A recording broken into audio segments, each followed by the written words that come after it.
Bonjour tout le monde, bienvenue au rendez-vous des managers.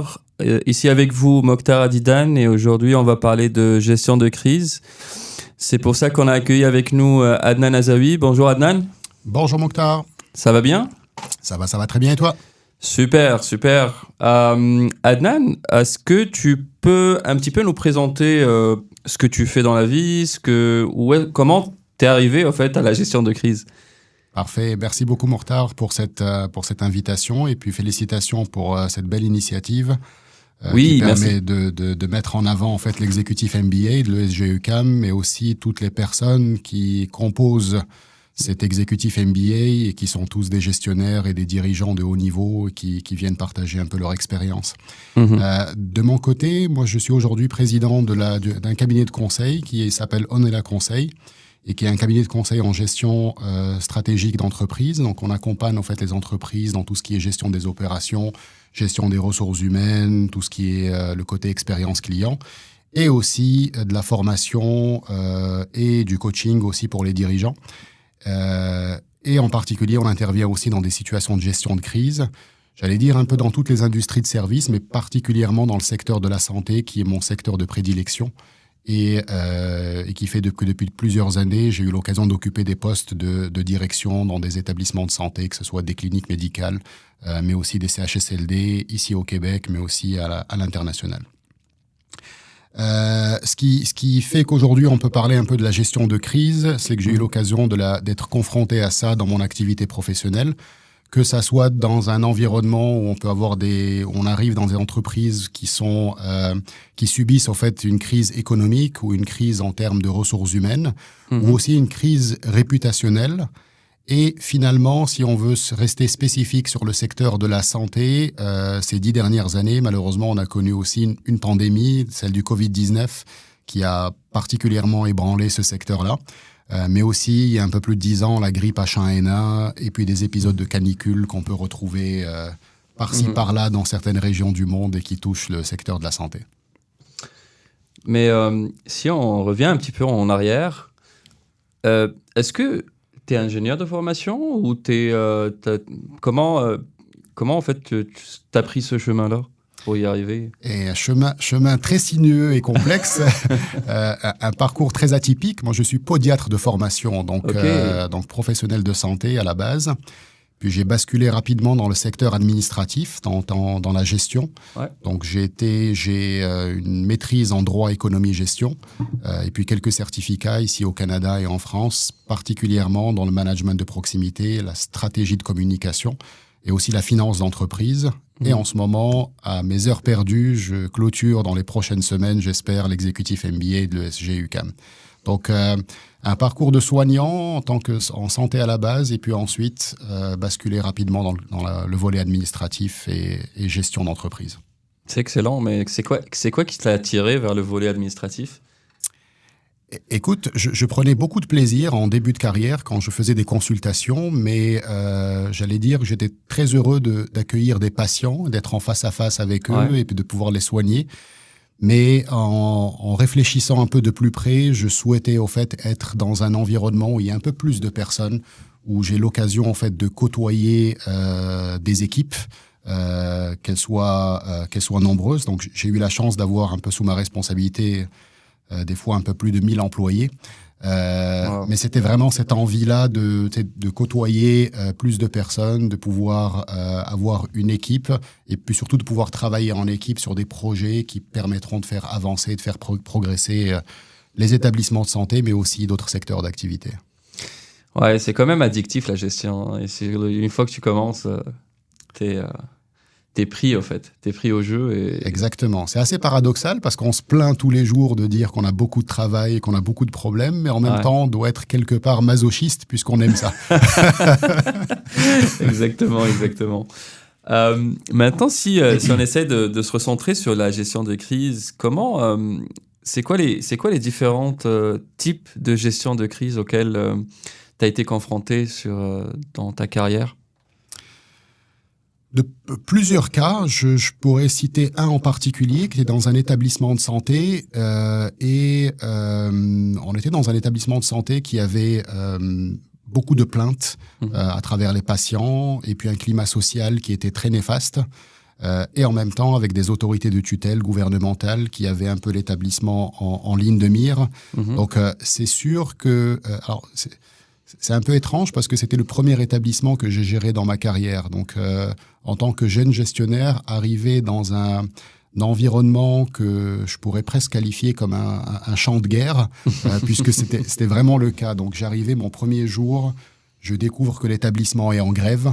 Et puis je découvre qu'il y a un volume de plaintes de patients qui est assez phénoménal, qu'il y a aussi en termes financiers beaucoup d'impayés, une crise réputationnelle avec une gestion médiatique qui était un peu difficile.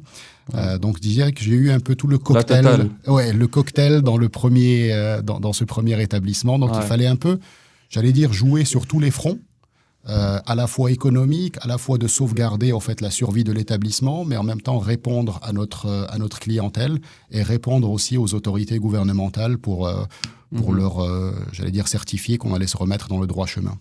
Mais au fait, lorsque justement, c'est très très intéressant ce que tu dis, mais lorsque tu commences dans une situation comme ça, où tu es dans un navire qui coule de partout, là, comment tu arrives à prioriser au fait les tâches sur lesquelles tu vas te concentrer? Alors, pour être très honnête avec toi, 2-3 jours après, parce qu'à la base, on m'avait pas vendu ça. Bon, on m'avait dit que l'établissement était sous contrôle. Ouais. Donc, je t'avoue que les 2-3 premiers jours, étant donné que c'était une première expérience, on se pose toujours la question, est-ce que je reste ou est-ce que je pars? Il faut être honnête. Parce que on se dit, est-ce qu'on est capable de gérer ce type de situation? Est-ce qu'on va, j'allais dire, survivre? Et est-ce qu'on va y arriver? Et puis une fois que ces 2-3 jours sont passés, puis mon côté masochiste est revenu, à ce moment-là, on essaie d'attaquer les choses, mais de manière différente. On pourra y revenir par la suite sur comment gérer la crise. Mais c'est certain que quand il y a une crise, la première réaction, c'est d'avoir des mesures rapides pour pouvoir en sortir.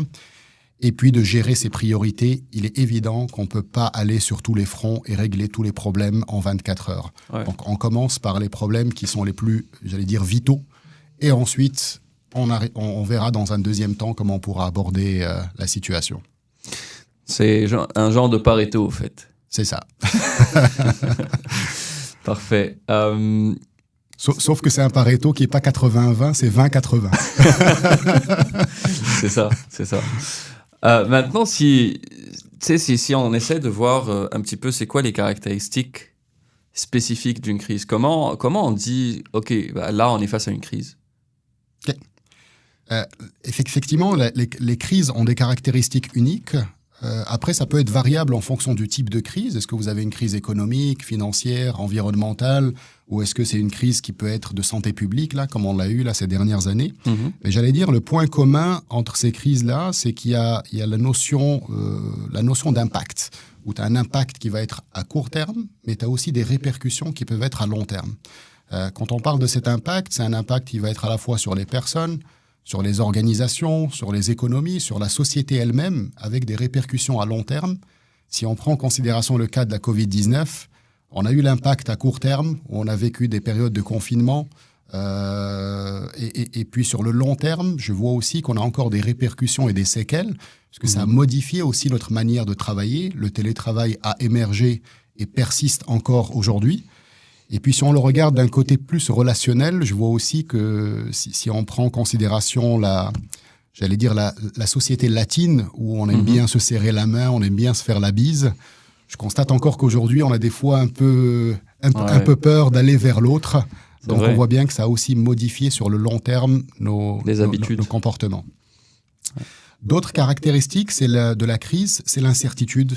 Quand on a une crise, on ne sait pas combien de temps ça va durer, on ne sait pas c'est quoi son niveau de gravité et comment on va la résoudre. Les caractéristiques communes aussi, c'est le besoin d'action proactif. Donc, dans une crise, il faut avoir il faut impliquer des mesures qui soient rapides et il faut être dans l'action. Il faut être clairement dans l'action. On a aussi dans les caractéristiques des réponses émotionnelles. C'est la crise, elle peut générer de la colère, elle peut générer de la frustration, elle peut générer de la peur. Et puis d'un point de vue d'un manager, on le voit bien aussi qu'on a des profils qui sont différents. Tu as des profils qui aiment la crise, l'adrénaline et de pouvoir faire des choses. Et puis, tu as par ailleurs des gestionnaires qui sont très bons dans un contexte qui est stable et qui auront tendance à perdre un peu leurs moyens quand il s'agit, quand il y a une grosse crise qui survient. Ouais. Mais justement, par rapport à ça, ça serait quoi le type de gestionnaire qui perd leurs moyens là? Parce que je suis d'accord avec toi, il y a des gestionnaires qui sont très, très, très bons techniquement, qui sont très, très bons pour gérer leur monde, mais dans une situation de crise, il faut prendre des décisions. Et tu viens de le dire, il faut prendre des actions, il faut prendre des fois, les décisions vont offusquer, tes décisions vont offusquer plus qu'un en situation de crise. Et donc, j'ai l'impression qu'il y a un type de gestionnaires qui ont, mettons, dans un profil disque vert, qui sont très, très aimables et qui ne veulent offusquer personne. C'est ce genre de personnes, en tout cas, d'après ma perception, qui vont avoir du mal à gérer la crise directement. Est-ce que c'est vrai? Oui, après, ça va nous ramener, il y a deux cas de figure. Ça va nous ramener d'abord à une problématique de gestion des ressources humaines. C'est-à-dire que quand on recrute quelqu'un, en amont, on doit savoir quels sont ses points forts, quels sont ses points d'amélioration. Quelqu'un qui aime gérer la crise, il peut être aussi quelqu'un qui a du mal à gérer dans un environnement stable. Ce qui personnellement a été mon cas là, il y a très longtemps, où j'aimais bien quand il y avait de l'action, qu'il y avait de la crise, mais aussitôt que les choses revenaient à la normale, je me disais ça serait bien que j'ai une autre possibilité. J'ai évolué depuis, mais et l'inverse est le même. Tu as des gens qui sont qui dirigent très bien dans un environnement stable, et aussitôt qu'il y a une crise, ça pose problème. Mais parce que je pense, à mon avis, que dans la gestion de crise, on doit avoir un style de leadership qui va être différent de notre style de leadership habituel. L'enjeu qui est prioritaire dans une situation de crise, c'est la survie immédiate de ton entreprise. En fait, il faut toutes les actions que tu vas mettre et qui vont permettre d'inverser la tendance au plus vite, il faut les prendre de manière rapide. Donc, ce qui fait que quand on arrive dans une situation de crise, j'allais dire que on va adopter un mode de management qui va aller souvent à l'encontre du style de management qu'on nous a toujours enseigné ou qu'on avait toujours envie d'être.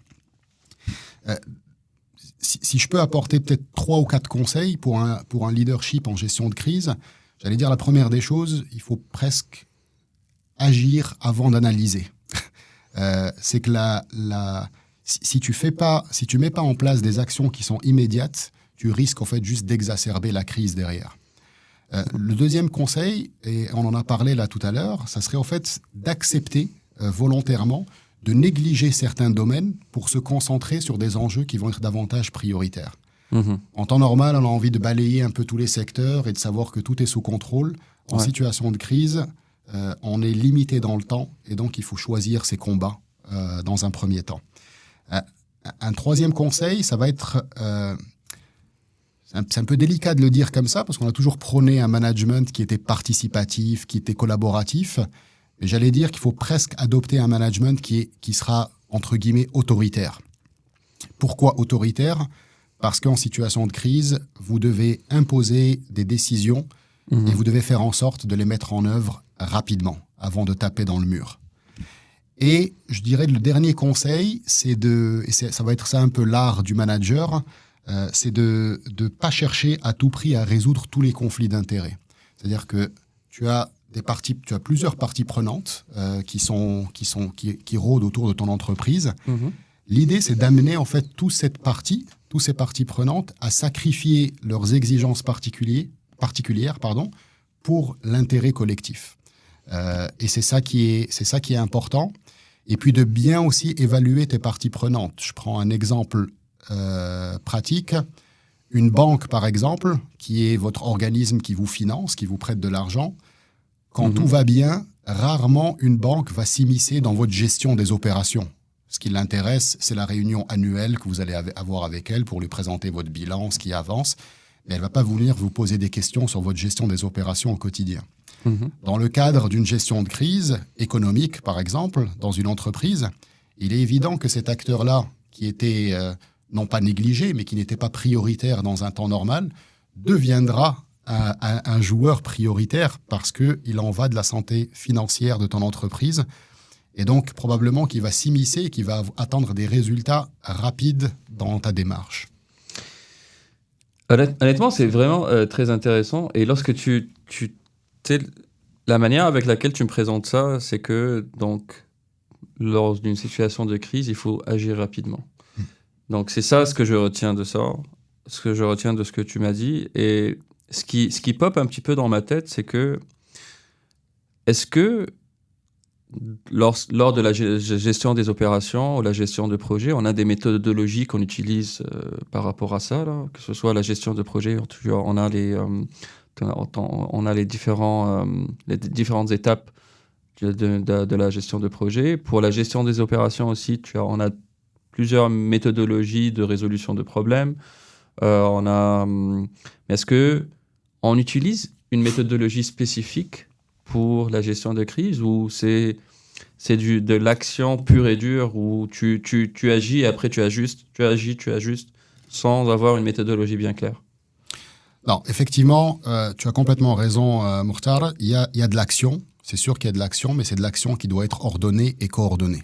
Donc, j'allais dire, une gestion de crise, il faut déjà bien la préparer. Il faut la préparer en amont. Et la meilleure préparation pour gérer une crise, c'est d'anticiper tous les scénarios qui peuvent arriver quand tout va bien chez toi. Parce que quand ça va mal, là, c'est un cafouillage. Tout le monde commence à essayer de s'immiscer à gauche, à droite. Et l'idée, c'est de préparer les choses en amont.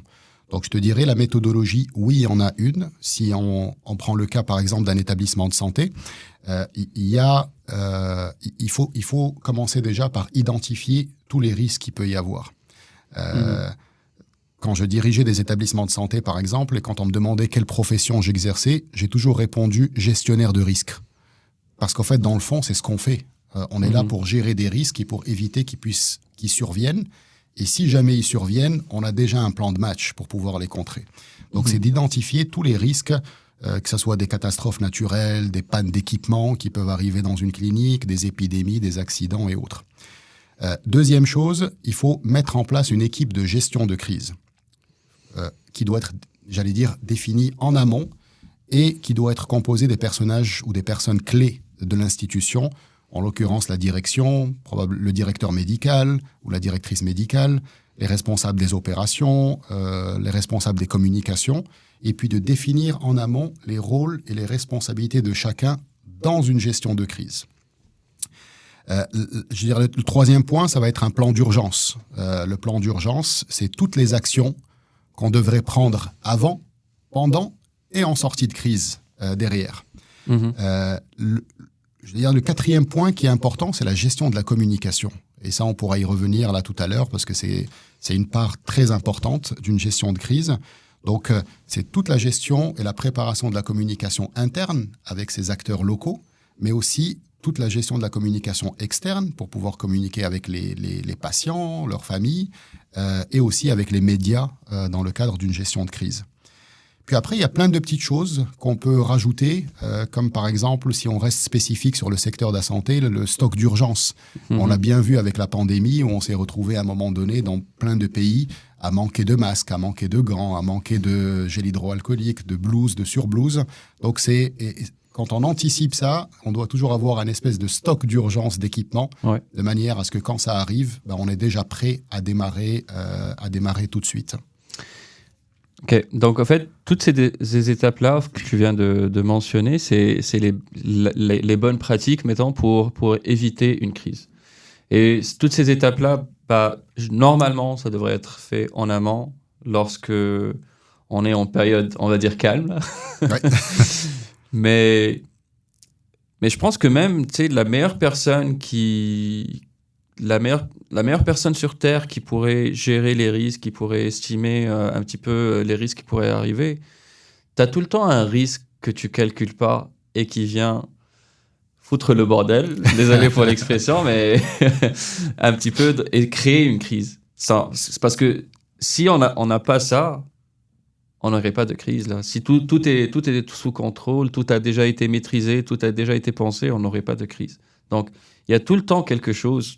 La méthodologie, je pense que tu viens de décrire, ou les étapes, ça va réduire au maximum les crises. Mais c'est sûr qu'il y en aura quelques-unes qu'on va avoir de temps en temps, là. Donc, c'est quoi qui fait qu'un bon gestionnaire...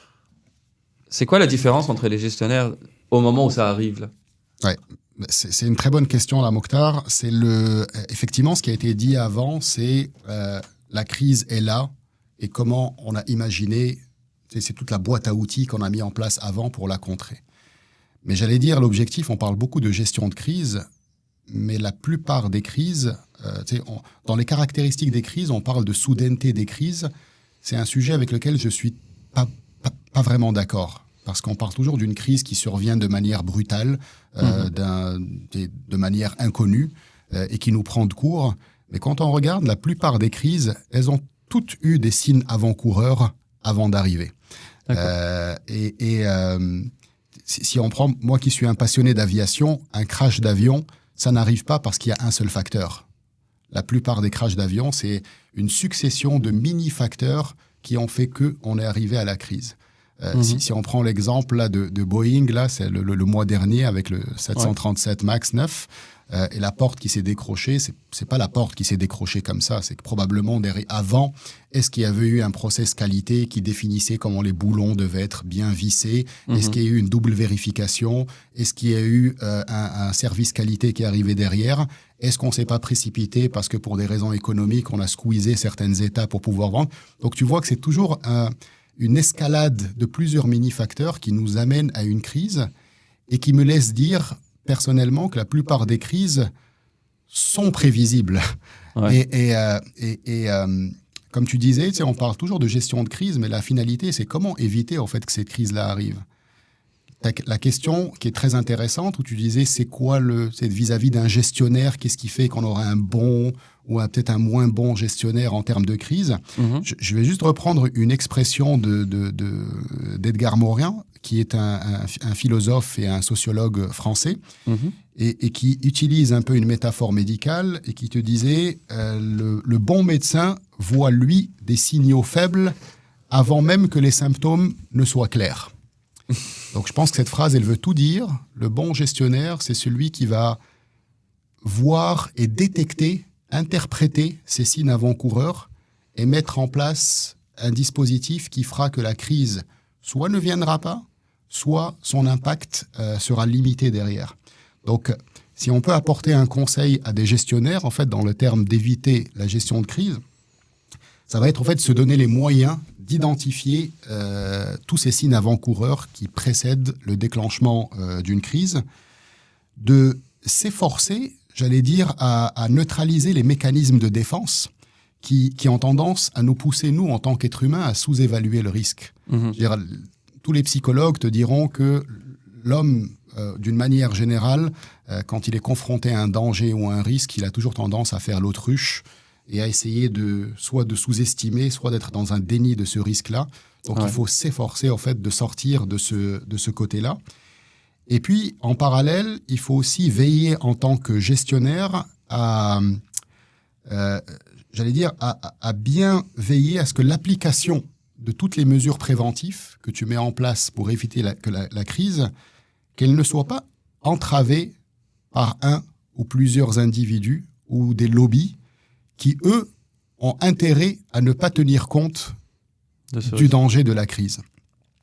L'exemple le plus caractéristique, c'est la crise des subprimes en 2007-2008, où on voyait bien que tous les acteurs financiers étaient engagés dans des prêts qui étaient à haut risque, mais qui étaient avec aussi une sous-évaluation des agences de notation de ce risque-là. Mais tout ça, c'était pourquoi? C'était pour probablement avoir généré un profit à court terme. Donc, probablement que les gens voyaient que la machine allait exploser à un moment donné, mais ils n'avaient pas intérêt. Ils faisaient l'autruche, en fait. Exactement, exactement. Et c'est là, en tant que gestionnaire, c'est de se prémunir de cet aspect-là et de veiller à ce que toutes les mesures de prévention soient bel et bien appliquées et que tu n'aies pas un ou plusieurs personnes qui viennent entraver ce mécanisme-là.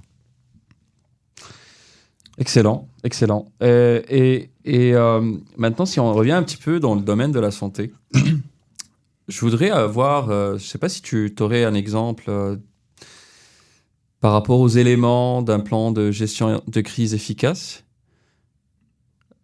est-ce que tu pourrais nous citer un exemple dans lequel tu as eu, dans ton domaine à toi, où tu as très... en fait, où tu as eu à gérer une crise et tu l'as gérée d'une manière efficace, et c'était quoi le plan que tu as mis en place? Alors, je te dirais que ça serait, j'allais dire, très, très prétentieux de te dire qu'on gère les choses toujours de manière efficace et du premier coup. Mais je vais peut-être t'apporter une réponse qui fait un peu un mix de ce que j'ai pu réaliser et en même temps un mix des leçons apprises et qui m'ont permis de mieux gérer les choses par la suite. J'allais dire, la première des choses, c'est l'importance de la préparation.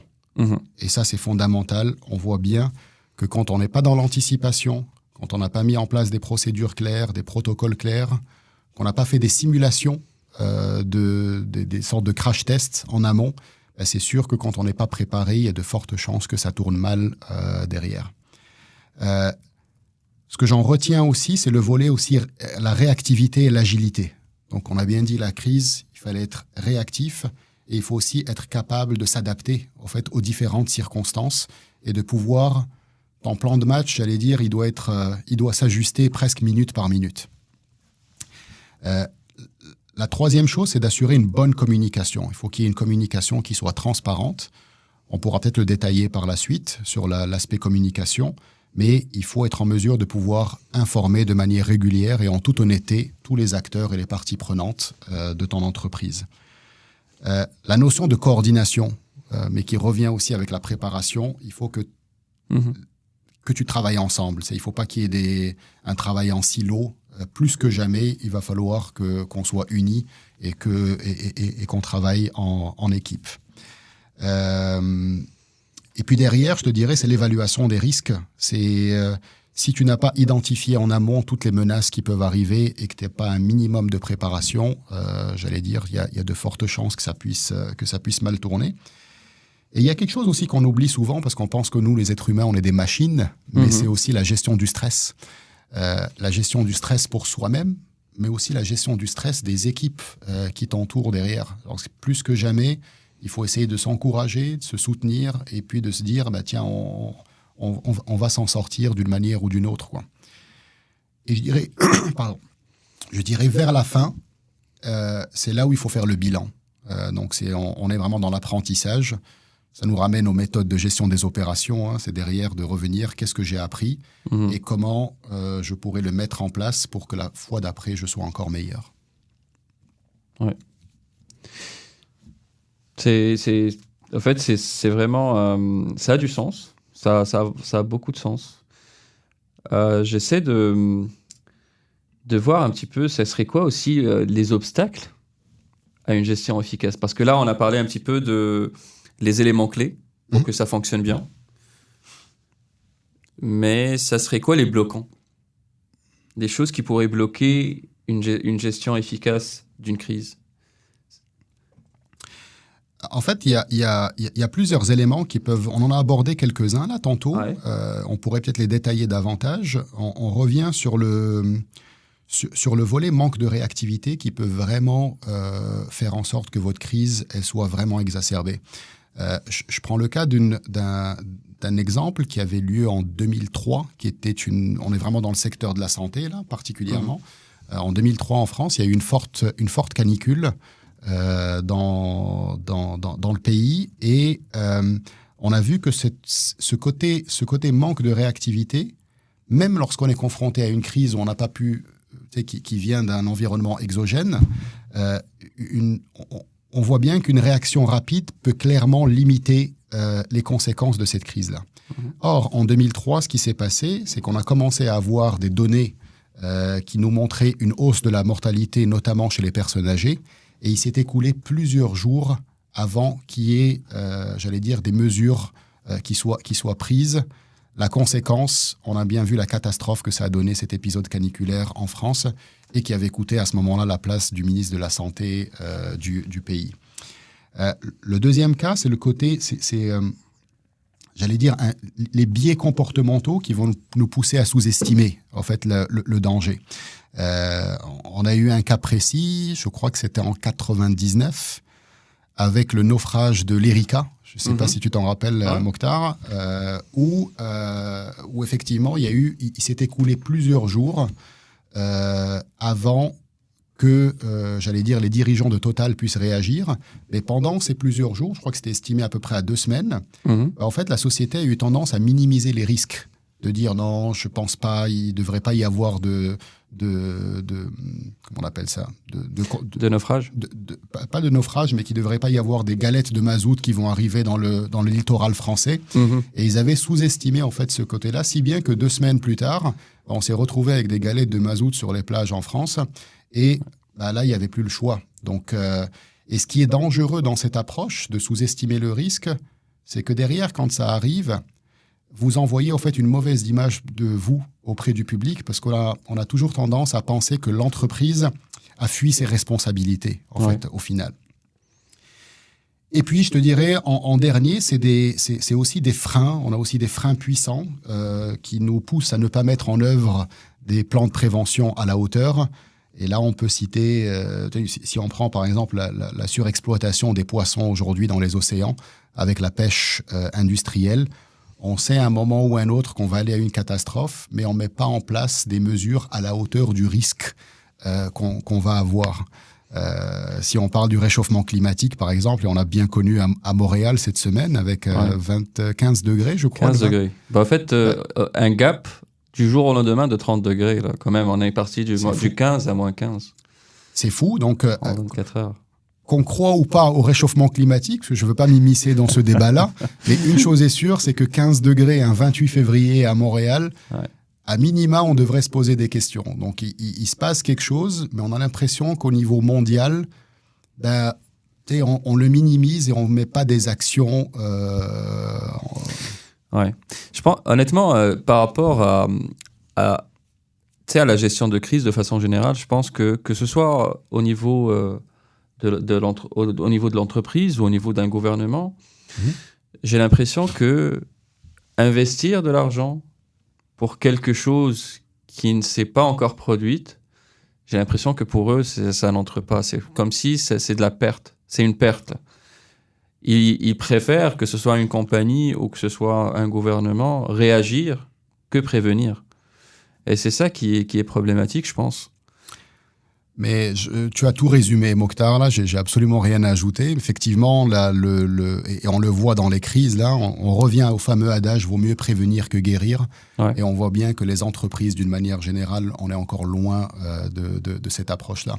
Donc, on pense toujours qu'il y a certaines choses sur lesquelles il va y avoir un investissement financier, un investissement humain, mais j'allais dire qu'on est plus aujourd'hui dans une vision court-termiste. On essaie de voir qu'est-ce qui va se passer demain. Si on le met d'un point de vue purement politique, je dirais que c'est un peu la différence entre un homme politique, quand je parle de homme avec un grand H, homme et femme, et un homme ou une femme d'État.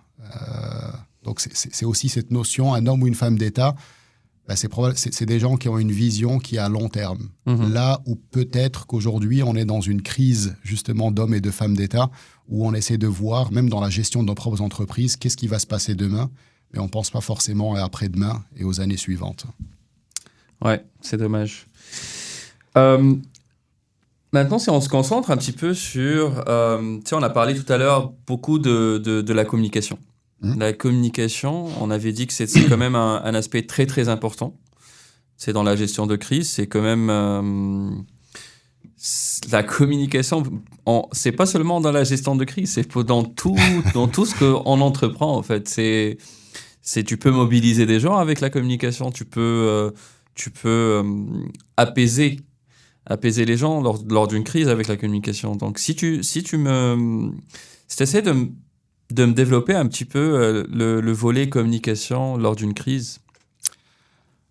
C'est une question qui est très intéressante et qui est même fondamentale dans la gestion de crise. Mais tu as raison, Mokhtar, là, quand tu parles de communication au-delà de la gestion de crise, tu peux faire beaucoup de choses avec la communication. Et c'est pour ça que quand j'ai la chance d'accompagner des gestionnaires là, dans le coaching, et puis qu'on parle du gestionnaire en lui-même, je pars toujours du principe qu'un gestionnaire qui est dans son bureau toute la journée, son mandat est voué à l'échec à un moment donné. Il faut aller sur le terrain, il faut aller en contact des gens, il faut savoir qu'est-ce qui se passe.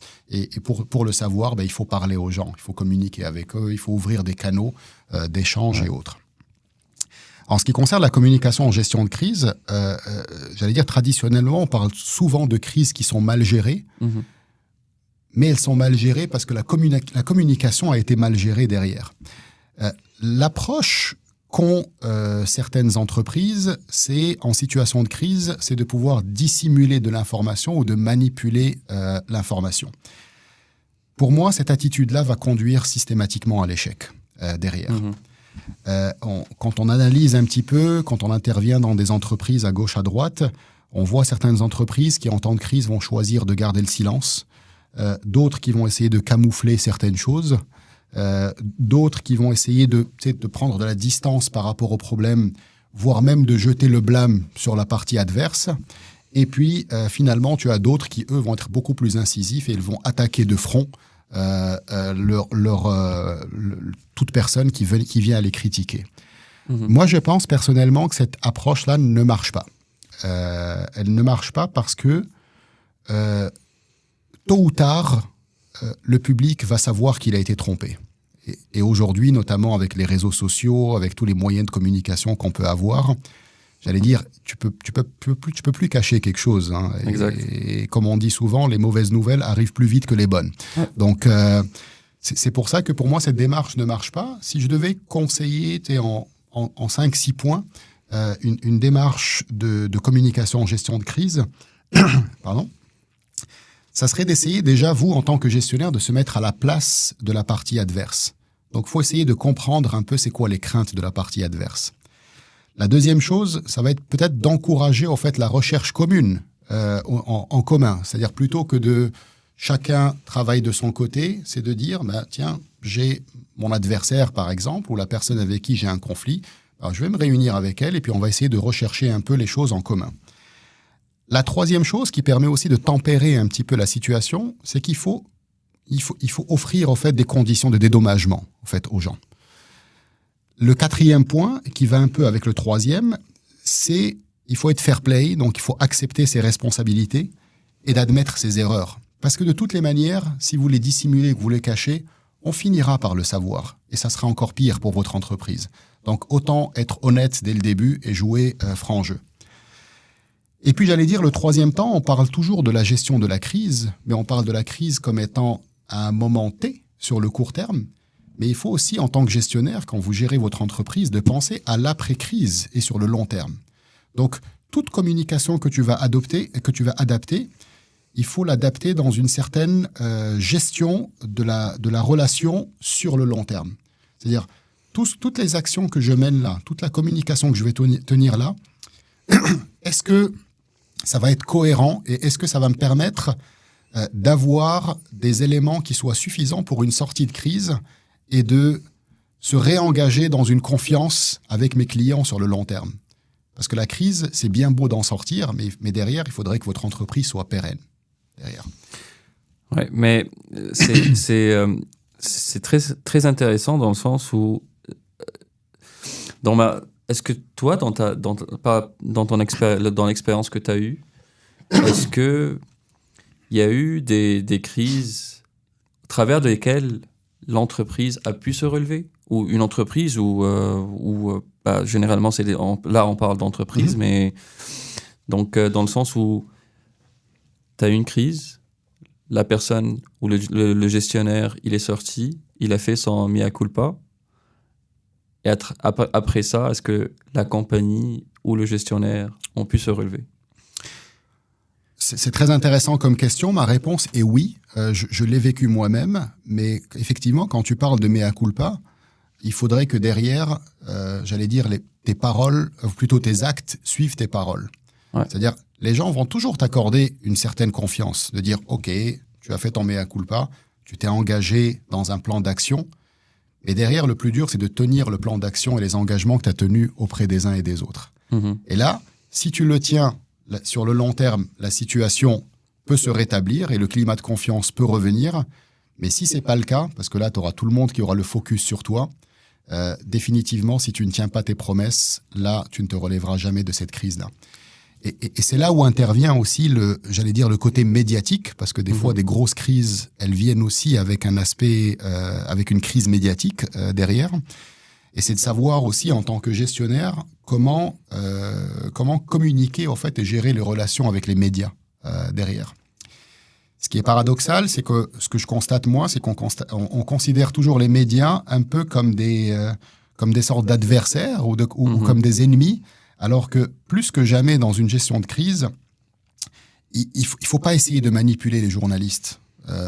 Il faut les considérer comme des partenaires plutôt que comme des ennemis. Donc, j'allais dire, quand je parlais tout à l'heure du premier point, il faut se mettre à la place des parties prenantes. Il faut aussi se mettre aussi à la place d'un journaliste. Un journaliste, il est là ni plus ni moins pour transmettre. Son intérêt, c'est de transmettre de l'information au public. Aujourd'hui, si tu lui donnes pas les informations, il ira les chercher par lui-même, de toutes les manières. Exact. Et qui dit ira les chercher par lui-même, dit qu'il va aller interroger des gens qui peut-être ne connaissent pas la situation. Donc tu es soumis à tout l'aspect des rumeurs, des fausses informations qui peuvent circuler, alors que dans le fond, ça serait bien que tu puisses maîtriser ta propre communication. Ouais. Il y a des fois des gens qui n'ont pas suffisamment d'informations et qui te disent c'est pour ça que je ne m'adresse pas aux médias ou que je vais essayer d'adopter un plan de communication pour essayer de les manipuler. Je ne pense pas que ça soit la bonne idée. Je pense qu'il faut être transparent. Quand tu as une gestion avec des médias, il vaut mieux leur dire que tu n'as pas suffisamment d'informations pour pouvoir répondre plutôt que de mentir. Parce qu'une fois qu'on sait que tu as menti, la relation de confiance est brisée. Et là, c'est l'effet inverse, en fait, qui va se retourner comme toi, contre toi. Et derrière, en fait, les médias, il faut les utiliser aussi et comme il faut leur donner en fait un rôle de facilitateur, j'allais dire, entre toi et le grand public. Ouais. Tu vois un peu Je comprends, ouais. C'est parce que, en fait, les médias, c'est justement, ils vont transmettre le message que tu veux passer au grand public. Et donc, à mon avis, tu as vraiment raison dans le sens où si tu leur donnes pas l'information,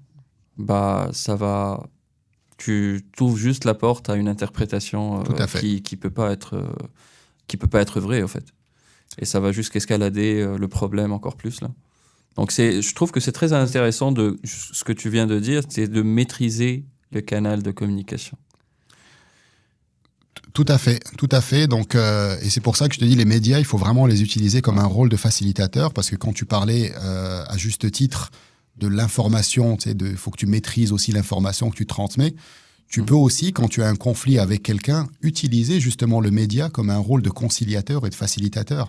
Plutôt qu'on se balance des communiqués de presse les uns et les autres à nous attaquer, est-ce qu'il ne serait pas intéressant, comme aujourd'hui, toi et moi, on est assis autour d'une table et qu'on discute et ensuite qu'on puisse délivrer un message commun qui préserve les intérêts des uns et des autres.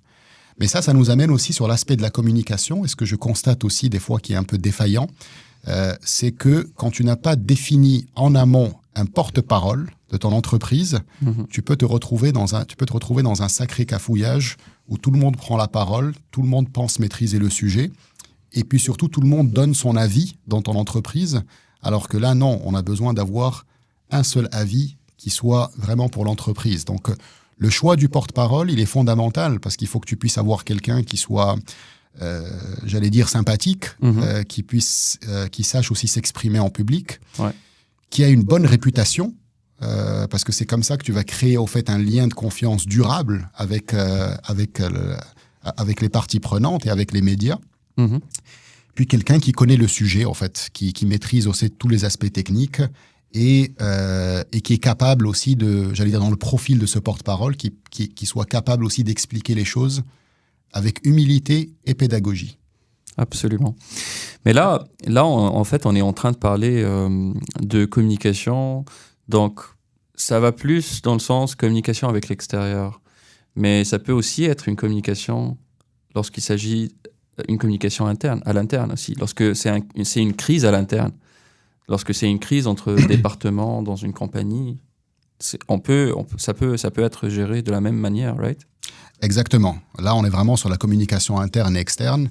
Et tu as tout à fait raison, Mokhtar, c'est qu'on a souvent tendance à négliger un peu la communication interne. Or, j'allais dire, avant tout, il faut t'adresser à tes employés et t'adresser à tes équipes. Ce qui arrive, et tu as complètement raison, ce qui arrive et ce qu'on observe souvent, c'est que des fois, les gens à l'externe ont plus d'informations de ceux qui sont à l'interne. Exact. Et ça, c'est pas normal, parce que derrière, toi, tu es un gestionnaire, tu as aussi besoin d'avoir des gens derrière toi, des gens qui vont t'aider à surmonter cette crise. Mais si tu n'agis pas de la même manière, c'est-à-dire avec honnêteté, transparence, et puis d'informer aussi de manière régulière, dans la régularité, eh bien, ça nous ramène à ce qu'on avait dit au départ, c'est qu'une crise peut générer de la colère, de la peur, de la frustration. Et si tous ces sentiments-là arrivent dans ta propre équipe à défaut d'une communication fiable, bah là, j'allais dire, ton meilleur ennemi, c'est toi-même. C'est plus l'adversaire.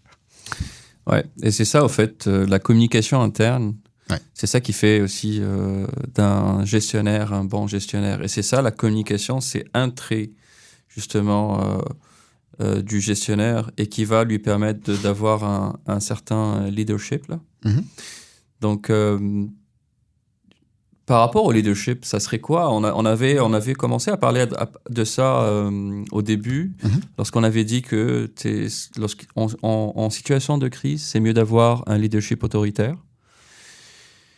Mais je comprends que des fois, il faut prendre des décisions, il faut prendre des décisions rapidement. Et donc, du coup, tu n'as pas le temps d'essayer de voir avec tous tes collaborateurs, est-ce que c'est la bonne décision, oui ou non, d'essayer de comprendre, d'avoir leur feedback là-dessus.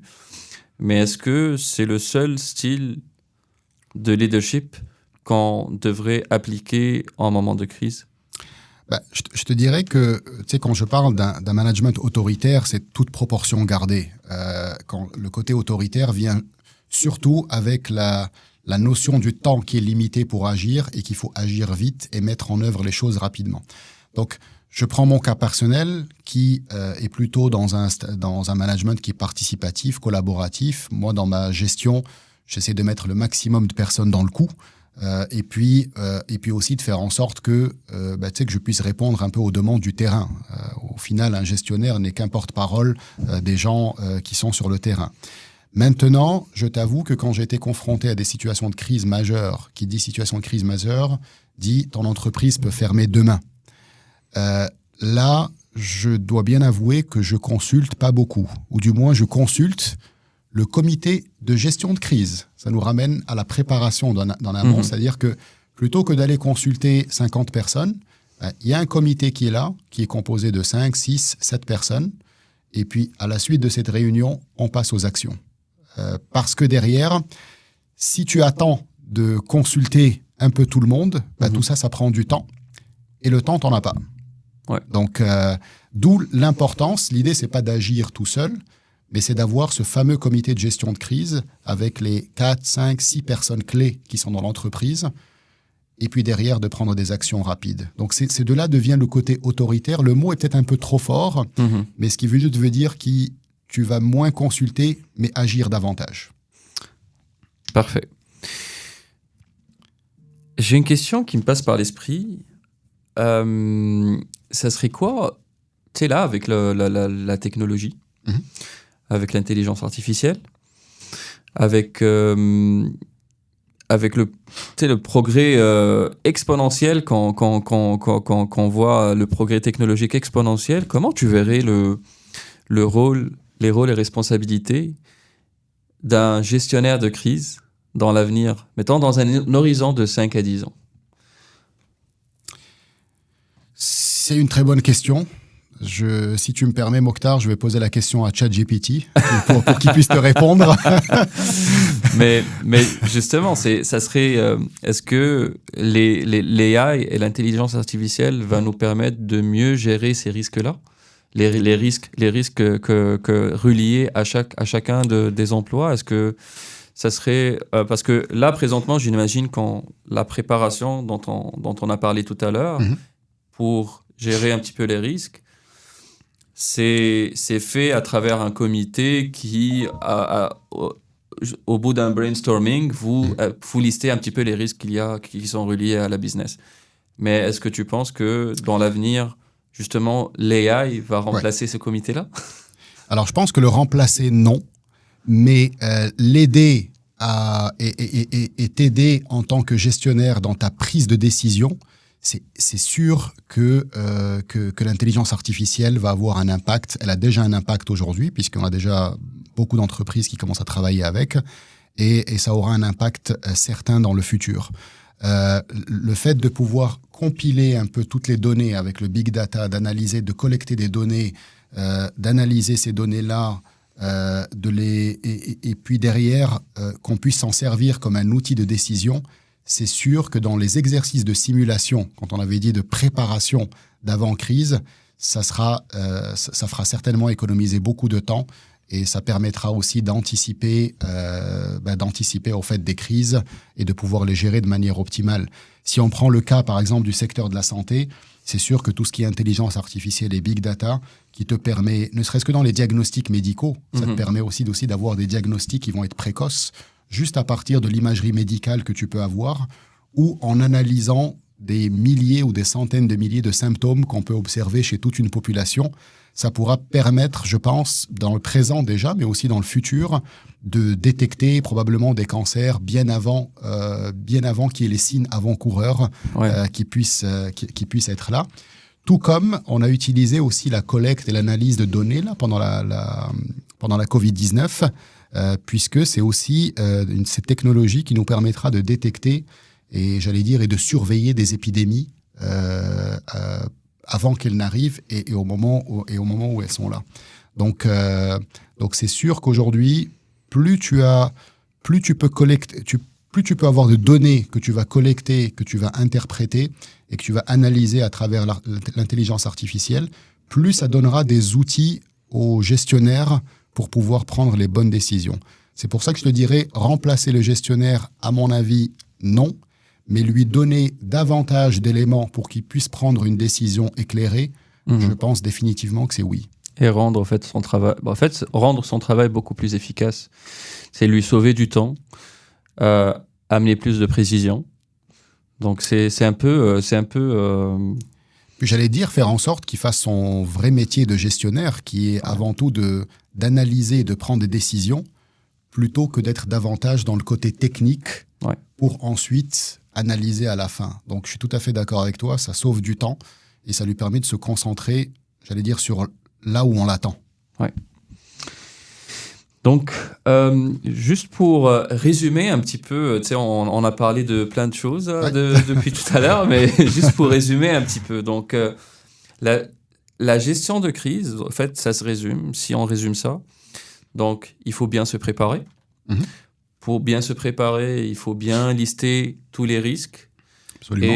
Et essayer de les lister avant que ça devienne une crise, là. Bien essayer de lister les risques, lister le plan d'action pour chacun de ces risques-là. Essayer de créer le comité de gestion de risque. Lorsque la crise arrive, il faudrait essayer d'être ouvert à adapter ton plan d'action. Il faut aller dans l'action, mais il faut être ouvert à adapter tes actions dépendamment de ce que tu vas avoir comme réponse. Il faut bien communiquer et il faut bien collaborer entre équipes et ne pas travailler en silo. Donc, est-ce que j'ai bien résumé un petit peu toute la... Non, c'est parfaitement résumé. Là, si je devais rajouter une chose, ça serait d'avoir aussi une culture dans ton entreprise de gestion des risques. Ça veut dire qu'il faut impliquer vraiment toute ton équipe. J'ai toujours tendance à conseiller de dire qu'il faut presque mettre... Il faut mettre un système d'alerte au fait dans ton entreprise et je dirais presque créer un réseau d'informateurs qui soit au sein de ton entreprise, de les sensibiliser à tout ce qui est identification des risques qui vont être les plus élevés et puis derrière de les encourager surtout à la prise d'initiative. Je pense à un exemple en particulier qui correspond à un agent du FBI là, qui était à Phoenix en 2001 et qui, lui, avait constaté que, bizarrement, dans cette période-là, de juillet 2021, qu'il y avait un nombre anormalement élevé de personnes qui venaient s'inscrire à des cours de pilotage. Je veux dire, le fait que lui soit sensibilisé et qu'il ait eu cette possibilité de prendre cette initiative, ça lui a permis, en fait, de faire un rapport qu'il a envoyé à son autre collègue à Washington, au FBI. Donc, pour lui dire, tiens, il y a quelque chose qui n'est pas normal, je pense qu'il se passe quelque chose, je ne sais pas quoi, parce qu'il n'a pas forcément l'analyse et toutes les données pour pouvoir prendre une décision, et puis il n'est pas décisionnaire. Mais voilà ce que je pense. Merci, il faut essayer d'analyser ça. Ça, c'est bien, parce que ça vient un peu du terrain. Les gens sont sensibilisés, et ils sont sensibilisés au risque. La deuxième partie de l'histoire, et ce que je conseille aussi, c'est de créer en fait un circuit, j'allais dire, de remontée et de traitement de l'information. Et c'est ça, des fois, qui est complexe dans les entreprises, parce que généralement, on a des entreprises où il y a des millefeuilles administratifs, où le temps que l'information arrive aux décideurs, il y a eu beaucoup d'intermédiaires, et il s'est passé beaucoup de temps, si bien que quand les décideurs reçoivent l'information, la situation a déjà explosé, en fait, entre-temps. Et c'est ce qui est arrivé, malheureusement, ça avait bien commencé l'histoire avec l'agent du FBI à Phoenix, sensibilisé.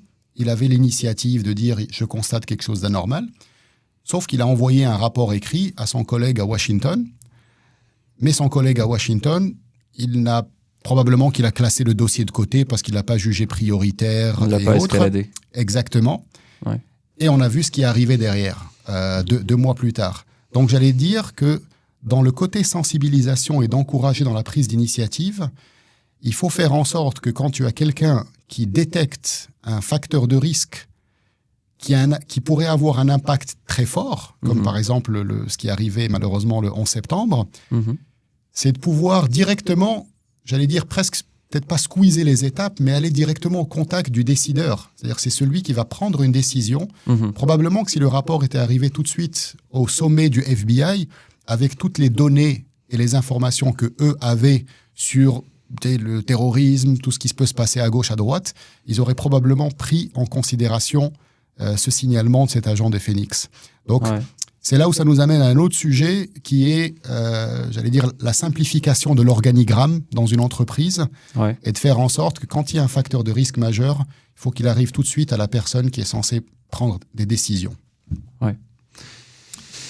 Absolument. En fait, on voit pas ça. En fait, ça dépend des compagnies. Il y a des compagnies qui sont leur organigramme, il est plus horizontal. Il y en a ceux qui sont plus verticales, et c'est là où l'information a du mal à escalader là. Écoute, ça pourra faire l'objet d'un futur podcast. Honnêtement, oui, absolument, absolument. Donc, je pense qu'on a fait un petit peu le tour. Par rapport à la gestion des risques. Écoute, je te remercie beaucoup, Adnan, d'être venu et d'avoir accepté l'invitation. Écoute, merci beaucoup à toi. C'est vraiment une très belle initiative. Et puis, j'ai hâte de voir aussi tous les autres podcasts qui vont sortir sur des thématiques qui m'intéressent. Donc, je souhaite longue vie à cette émission. Merci beaucoup. Mais écoute, la porte reste toujours ouverte là, pour un nouveau podcast. Ça se peut que je suis sûr qu'on a plein de sujets qu'on pourrait aborder ensemble. Là. Donc, avec grand plaisir. Avec grand plaisir. Ça sera toujours avec plaisir de venir ici. Parfait. Écoute, merci beaucoup tout le monde. Restez à l'affût pour de nouveaux épisodes. Et bonne journée. Au revoir.